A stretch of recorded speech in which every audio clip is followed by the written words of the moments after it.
जय हिंद साथियों। दोस्तों, बीएनएस के चैप्टर 2 के सेक्शन 4 यानी कि पनिशमेंट में हमने पहले लेक्चर में आपको समझा दिया था, जिसको एक क्विक रिवीजन के जरिए आपको दोबारा से एक बार इसको रिपीट कर लेते हैं। दोस्तों, पनिशमेंट जो कि पहले आईपीसी के सेक्शन 53 यानी कि 53 में हुआ करती थी, अब वह बीएनएस के सेक्शन 4 में देखने को मिलती है, जो 6 प्रकार की होती थी। तो वो कौन कौन सी थी? Number 1 death, number 2 life imprisonment, number 3 imprisonment जिसको सिंपल और रिग्रेस जिसमें दोनों हो सकती हैं, और नंबर 4 पर है फॉरफीचर ऑफ प्रॉपर्टी, और नंबर 6 पर है कम्युनिटी सर्विस। इसके बारे में मैंने आपको पहले लेक्चर में बता दिया था। अब आइए बात करते हैं इसी के सेक्शन 5 की। तो सेक्शन 5 हमें बताता है कि commutation of sentence of death और इम्प्रिजमेंट फॉर लाइफ ये क्या होती है, यानी कि मृत्यु दंड व आजीवन कारावास की सजा का लघुकरण यानी कि कम्यूटेशन। तो इसी सेक्शन के 2 क्लोज हैं, क्लोज ए और क्लोज बी। दोनों इस सेक्शन के पार्ट ए और बी को समझने से पहले आपको समुचित सरकार यानी कि एप्रोप्रिएट गवर्नमेंट के बारे में समझना बहुत जरूरी है। तो मैं इसके बारे में आपको थोड़ा सा बताना चाहता हूं। तो एप्रोप्रिएट गवर्नमेंट यानी कि समुचित सरकार होती क्या है? तो जिस किसी टेरिटरी के अंदर ऑफेंस होता है उसकी सरकार को हम समुचित सरकार कहते हैं या एप्रोप्रिएट गवर्नमेंट कहते हैं। तो दोस्तों, अगर ऑफेंस किसी यूनियन टेरिटरी के अंदर होता है तो उसकी समुचित सरकार कौन होगी? उसकी समुचित सरकार होगी सेंट्रल गवर्नमेंट यानी कि केंद्र सरकार। और अगर ऑफेंस किसी स्टेट गवर्नमेंट की टेरिटरी में होता है तो उसकी समुचित सरकार यानी कि एप्रोप्रिएट गवर्नमेंट होगी स्टेट गवर्नमेंट। तो डेथ ऑफ लाइफ इम्प्रिजनमेंट को कम्यूट करने के लिए ये जरूरी है कि इसको ये समझ लेना चाहिए कि इसको कम्यूट कौन सी गवर्नमेंट कर सकती है, कौन सी इसके लिए पार्ट प्ले करती है, तो वो है सेंट्रल गवर्नमेंट। तो सेक्शन 5 क्लोज ए हमें बताता है कि जिन मामलों में मृत्यु की सजा दी गई है, समुचित सरकार बिना अपराधी से पूछे उसको फांसी के बदले कोई और सजा दे सकती है। इसमें समुचित सरकार यानी कि एप्रोप्रिएट गवर्नमेंट केंद्र सरकार होगी, यानी कि केंद्र सरकार को ये हक होता है कि वो फांसी की सजा को कम्यूट कर सकती है। ये स्टेट गवर्नमेंट को हक नहीं होता है, उसके दायरे में ये नहीं आती है। अगर फांसी की सजा को कन्वर्ट करना है, कम्यूट करना, चाहे वो ऑफेंस कहीं भी हुआ हो, तो वो केवल केंद्र सरकार कर सकती है। अब सेक्शन 5 के क्लोज बी को हम देखते हैं। यह हमें बताता है कि जिन मामलों में आजीवन कारावास की सजा मिल चुकी है तो समुचित सरकार बिना अपराधी से पूछे, तो बिना अपराधी से पूछे उसकी सजा 14 साल तक कर सकती है। अब हम आते हैं सेक्शन 6 पर। तो सेक्शन 6 हमें क्या बताता है? Fraction of term of punishment. इसको हिंदी में बोल सकते हैं कि सजा की शर्तों का अंश। सजा की शर्तों का अंश की गणना में आजीवन कारावास, जिसमें केवल हमें इतना बताया गया है कि जिस बंदे को लाइफ इम्प्रिजनमेंट की सजा दी गई है उसका आकलन कैसे किया जाएगा, कैसे होगा? तो साथियों, आजीवन कारावास का मतलब यहां पर दिया गया है 20 साल, लेकिन प्राकृतिक आजीवन कारावास का क्या मतलब होता है? तो इसका मतलब होता है कि जिसको ये सजा दी गई है उसको जेल में ही मरना पड़ेगा, तब तक ये सजा उसकी बरकरार रहेगी, जो कि पहले के आईपीसी के सेक्शन 57 यानी कि 57 में हुआ करती थी, जो कि सेम टू सेम अब इस सेक्शन में रख दी गई है। इसमें कोई चेंज नहीं किया गया। नेक्स्ट चलते हैं अब सेक्शन 7 पर। सेंटेंस में इसकी डेफिनेशन है certain cases of imprisonment Holi और पार्टली रिग्रेस और सिंपल। यह सेक्शन केवल हमें इतना बताती है कि प्रत्येक मामले में जिसमें अपराधी को किसी भी प्रकार के कारावास से दंडनीय किया गया है, ऐसे अपराध की सजा को सुनाने वाले कोर्ट को यह अधिकार होगा कि वह इसकी पूर्ण सजा या कठोर या सरल या रिग्रेस और सिंपल, ये इसको किसी भी भाग में किसी भी तरीके से इसको दे सकता है। ये कोर्ट को उसको पूरा अधिकार होता है जज साहब को। तो अगर वह ऐसी सजा देता है तो वो इस निर्णय को लिखेगा। सेक्शन 8 में हमें amount of fine and liability in default of payment of fine etc. इसका मतलब है कि जुर्माने की राशि और जुर्माना अदा न करने पर क्या दायित्व होगा, इसके बारे में ही हमें बताते हैं। तो दोस्तों, इस सेक्शन को 8 भागों में बांटा गया है। नंबर 1,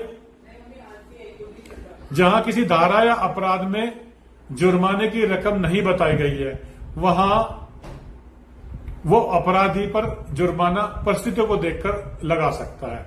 यानी कि किसी भी अपराधी पर जज साहब हद से ज्यादा जुर्माना नहीं लगा सकते, उसकी औकात को देख के ही जुर्माना लगाएंगे।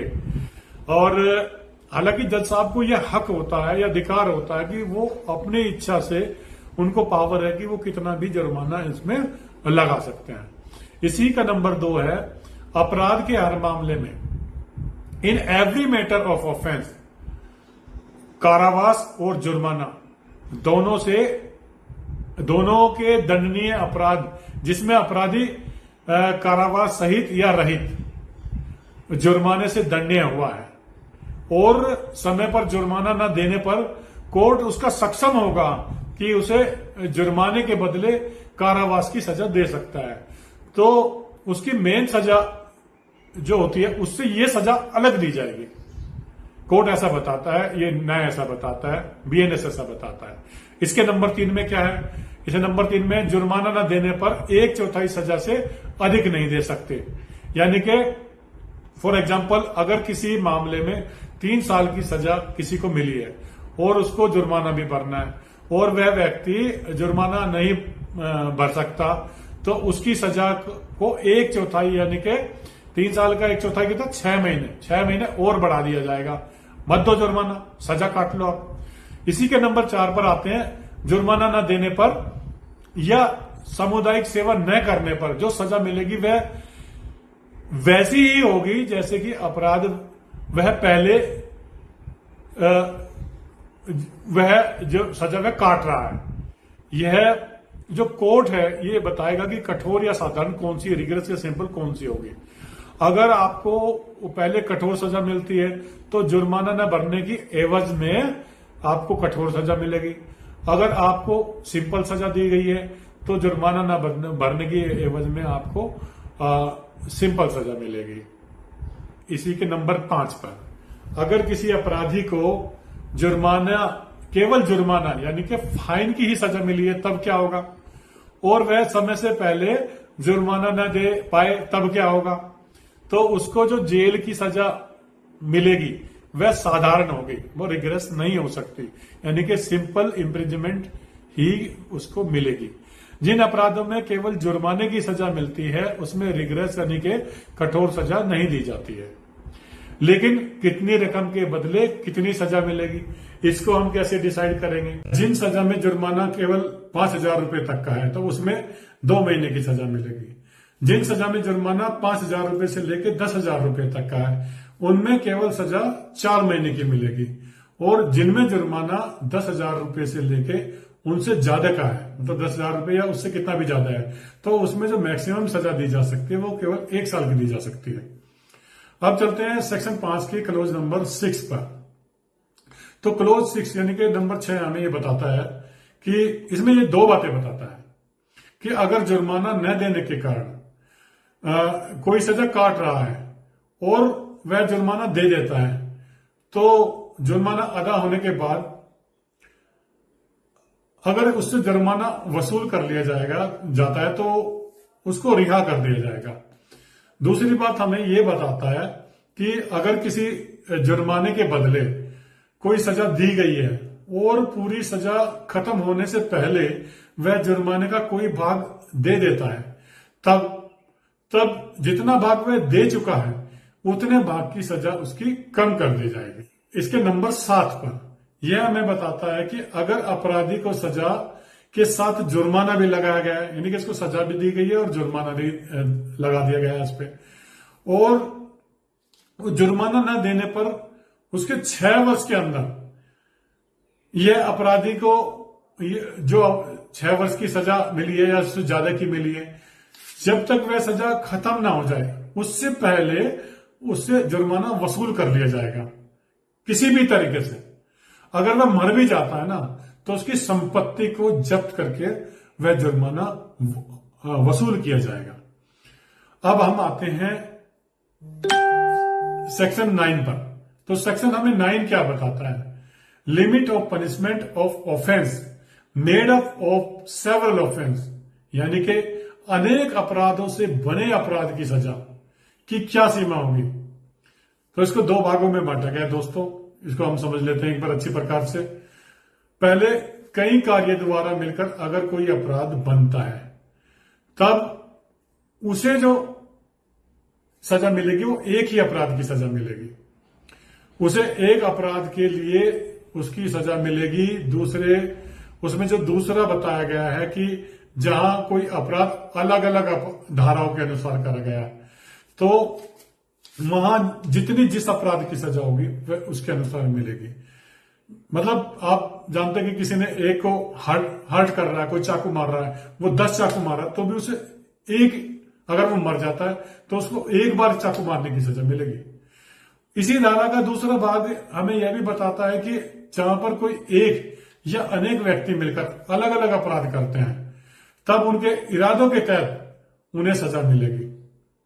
और यानी कि उनको सजा भी फिर अलग अलग दी जाएगी कि किसने क्या अपराध उसमें किया है। सेक्शन हम 10 पे आ जाते हैं। अब सेक्शन 10 हमें क्या बताता है?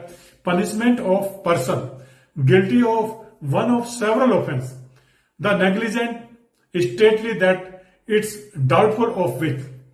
कई अपराधों में से किसी एक के लिए दोषी व्यक्ति को सजा। निर्णय में कहा गया है कि यह संदेश है कि अगर वह किसी अपराध का दोषी है, जहां कोर्ट द्वारा यह निर्णय दिया जाता है कि जिस व्यक्ति पर अनेक अपराध हुए हैं या हुए थे वह दोषी है, तो किस अपराध का दोषी है इस पर अगर कोर्ट को संदेह होता है, यानी कि डाउट हो जाता है, तब उस अपराधी को जो सजा मिलेगी वह जो उन सब अपराधों में से जो सबसे कम अपराध की सजा बनती है वो सजा कोर्ट उनको देगा, क्योंकि ये डाउटफुल में आ जाता है। तो दोस्तों अब हम आते हैं सेक्शन 11, सेक्शन 11 पर। इसमें है सोलिटरी कन्फाइनमेंट, यानी कि एकांत कारावास। अगर किसी व्यक्ति को कठिन कारावास की सजा सुनाई जाती है तब कोर्ट अपने आदेश में ये लिखेगा कि उसे अपराधी को एकांत कारावास में रखा जाएगा या एकांत कारावास में कुल मिलाकर कितने दिन रखा जाएगा।